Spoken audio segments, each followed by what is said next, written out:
हरि ओम। श्लोक number 455, serial number 2074, Bhagavat स्कंद 11 में कहते हैं, अणुभ्यश्च महद्भ्यश्च शास्त्रेभ्य कुशलो नरः सर्वतः सारमादत्यात् पुष्पेभ्य एव षट्पदा।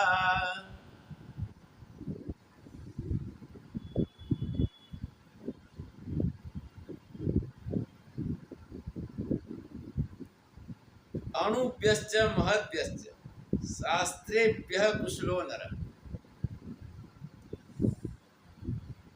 सर्वतः सारमादत्यात् पुष्पेभ्य इव षट्पदा। इसीलिए कहते कि अणुभ्यश्च महद्भ्यश्च, छोटे और बड़े शास्त्रों को, शास्त्र बहुत है और बहुत शास्त्रों के अंदर से हमें, जैसे भंवरा है, भंवरा अलग अलग पुष्पों से मध को एकत्रित करता है और मध बनाता है। अलग अलग जगह से रस लेके वो मध बनाता है। वैसे महापुरुष अलग अलग शास्त्रों से सार को लेकर वो अपना ज्ञान अर्जन करते हैं और वास्तव के अंदर, शास्त्र के अंदर से हमें सार ही लेना है। श्लोक नंबर 456, सीरियल नंबर 2097, महाभारत सभा पर्व में कहते हैं, न व्याधयो च न यमः श्रेय प्राप्तुं प्रतीक्षते यावदेव भवेत् कालस्तावत् श्रेयः समाचरेत्। न व्याधियो न च यमः, रोग और मौत ये किसी प्रकार से प्रतीक्षा नहीं करते। इसीलिए जो अपना कल्याण प्राप्त करने की इच्छा रखता है, जो अपना कल्याण प्राप्त करने की इच्छा रखता है, वो व्यक्ति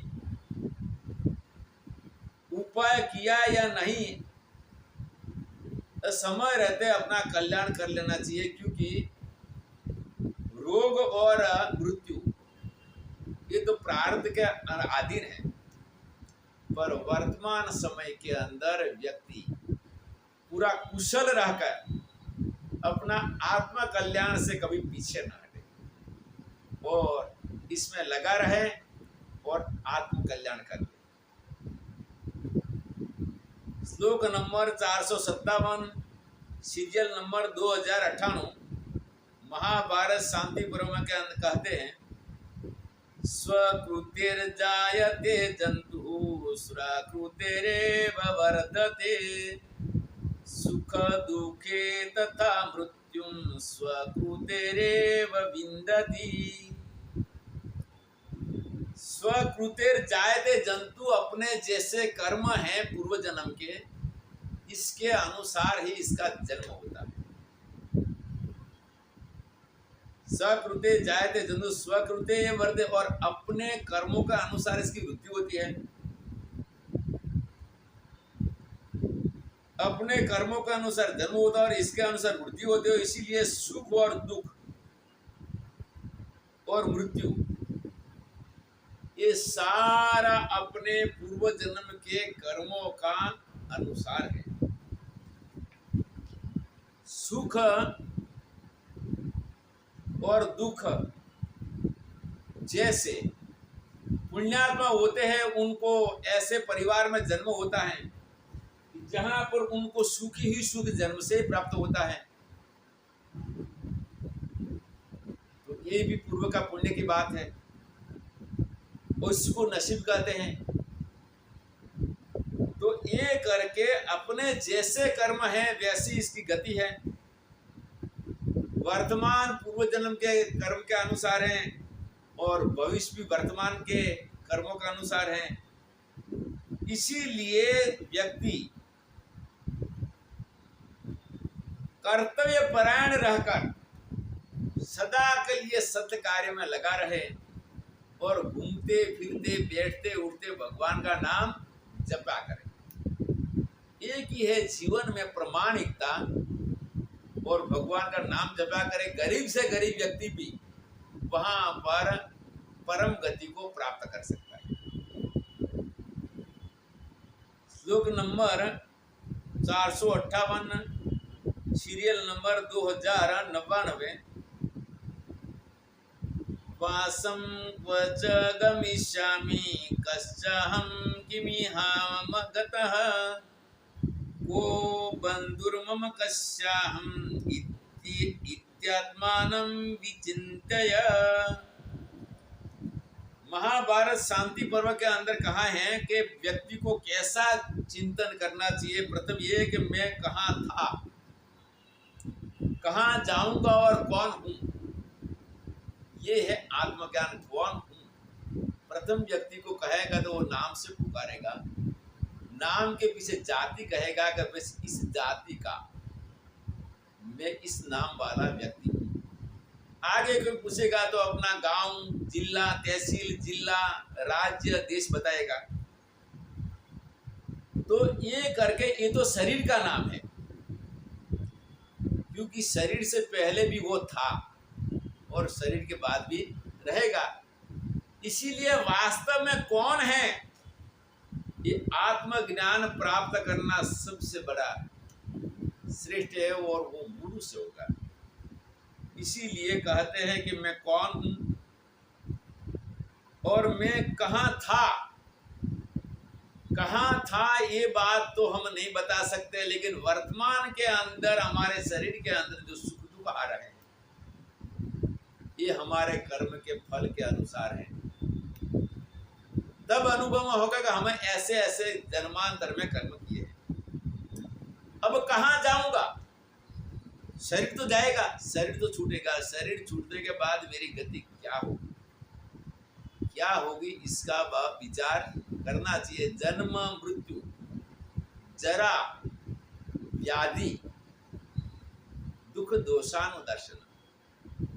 तो ये और मैं कहाँ जाऊंगा और यहाँ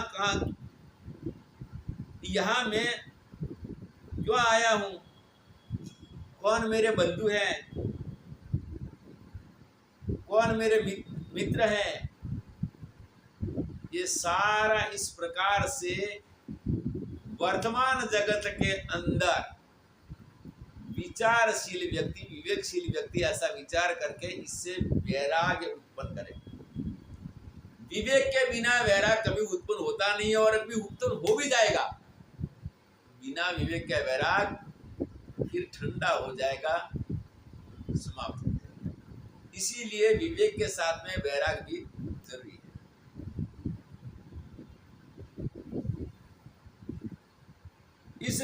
इस प्रकार का विचार करके व्यक्ति आत्मचिंतन, योगा अभ्यास करे और प्रामाणिकता से अपना जीवन व्यतीत करे।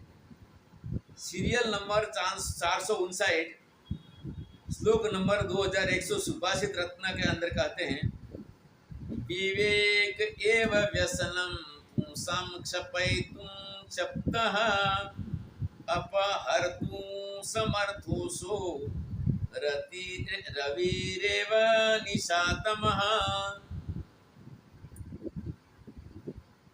विवेक एव व्यसनम पुंसां क्षपयितुं क्षप्त क्षम अपहर्तु समर्थोऽसो रविरेव निशातमः। विवेक ही जिसका व्यसन है। विवेक को व्यसन क्यों कहा कि विवेक के बिना वैराग कभी किसी प्रकार से हो नहीं सकता। और यहाँ कहते कि रात्रि का अंधकार केवल सूर्य से हटता है, वैसे आत्मा का ज्ञान विवेक से होता है, और विवेक के द्वारा वैराग होगा, और इस विवेक वैराग के द्वारा व्यक्ति मुक्ति को प्राप्त करता है। इसके लिए अभ्यास भी जरूरी है। अभ्यास तो कौनते ये वैराग्य च गृहीते, तो अभ्यास और वैराग्य से प्राप्त हो, लेकिन वैराग्य का मातृभुज विवेक है, मातृबीज विवेक है। विवेक के बिना वैराग्य अगर हो भी जाएगा, वो वैराग बैठ जाएगा, और विवेक के साथ में अगर वैराग हुआ तो टिकेगा।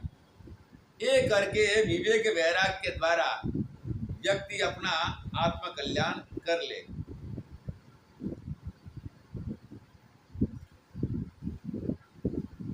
श्लोक नंबर 460, सीरियल नंबर 2102, योग वशिष्ठ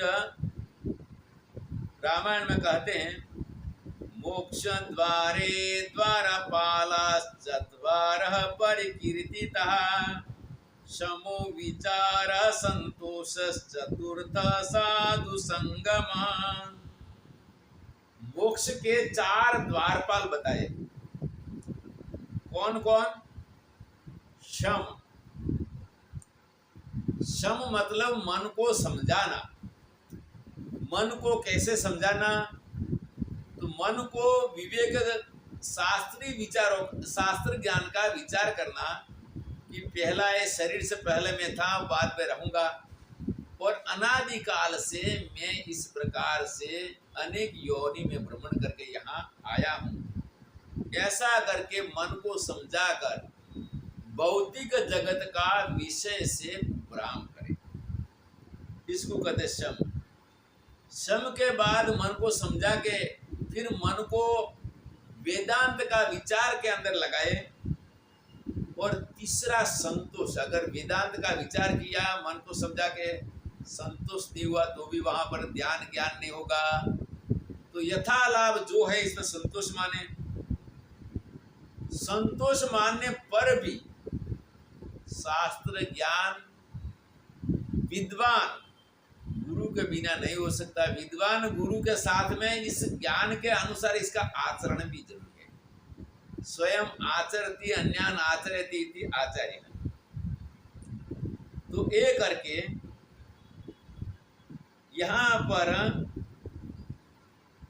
4 प्रकार की वस्तु, 4 गुण इसके अंदर आ जाए तो व्यक्ति का मोक्ष में कोई प्रकार की बाधा नहीं हो सकती।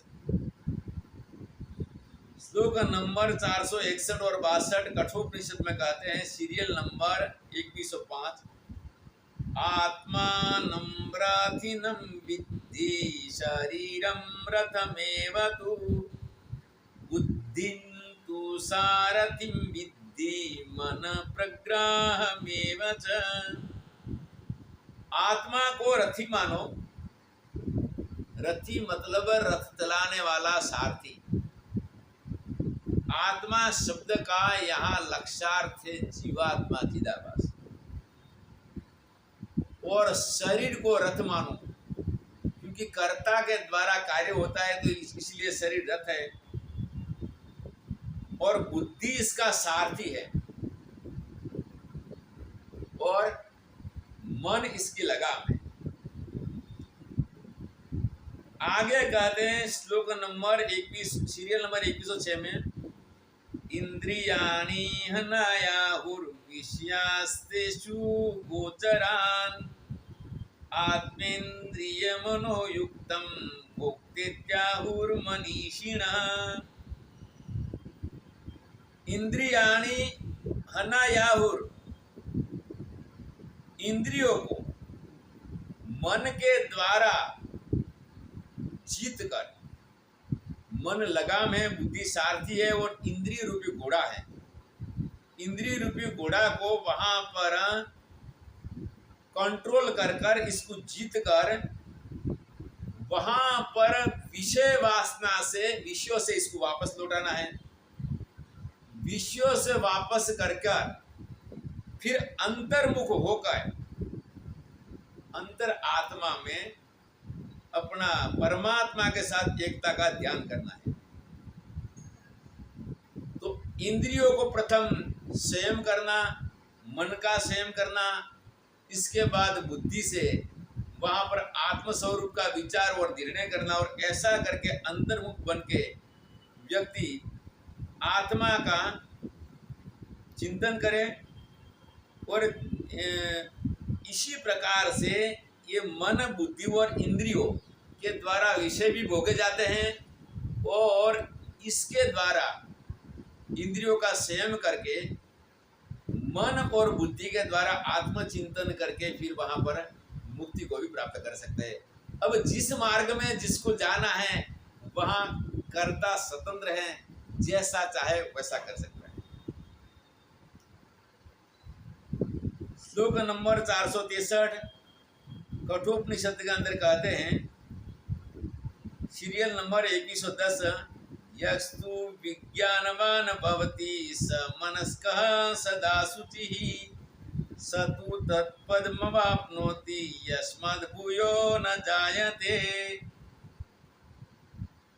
यस्तु विज्ञानवान भवति, जो व्यक्ति ऐसा तत्व चिंतक होता है, विज्ञान का मतलब होता है कि जो ज्ञान का श्रवण किया इसका विशेष विचार करना, ऐसा तत्व चिंतन करता है, वो तत्व चिंतन वाला अपने मन को वश में कर कर परम पद को मतलब मोक्ष को प्राप्त करता है। प्रथम ब्राह्मी स्थिति को यहाँ प्राप्त करता है और ब्राह्मी स्थिति की प्राप्त करने के बाद जब शरीर छूटता है तो दोबारा इसको पुनरावृत्ति नहीं होती, बाद में वो मोक्ष को प्राप्त करता है। श्लोक नंबर 464, सीरियल नंबर 2111, विज्ञान सारथिर्यस्तु मन प्रग्रहवान् नरः स्वध्वनः परमाप्नोति तद्विष्णोः परम पदम्। विज्ञान सारथिर्यस्तु, विज्ञान जिसका सारथी है, जिस मनुष्य का बुद्धि रूपी सारथी सावधान है और मन रूपी लगाम वश में है, मन रूपी लगाम जिसका वश में है और बुद्धि जिसका सारथी है, वो व्यक्ति इस संसार सागर को पार कर कर परम पद को प्राप्त होता है। वही व्यक्ति इस संसार सागर से पार सकता है और इसके लिए एक कार्य के लिए कर्ता स्वतंत्र है। ऐसा विवेक सुनकर हम ये व्याख्या कर रहे हैं, आप सुनिए, दूसरे को सुनाइए और आप अपना आत्म कल्याण करके दूसरों को भी वहाँ इसका उपदेश करके उनको भी अच्छी गति कराने की प्रेरणा करें। हरि ओम तत्सत।